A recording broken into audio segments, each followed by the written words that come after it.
பலம்புரி சங்கே பலம்புரி சங்கே மாலவன் தலம் செல்வாய்.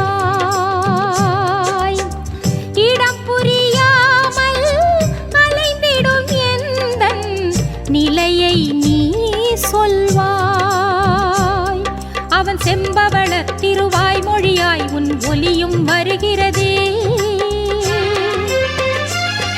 உன்னாதமழை என் வேதனையில் சிறு ஆறுதல் தருகிறதே. அவன் செம்பவள திருவாய் மொழியாய் உன் ஒலியும் வருகிறதே. உன்னாதமழை என் வேதனையில் சிறு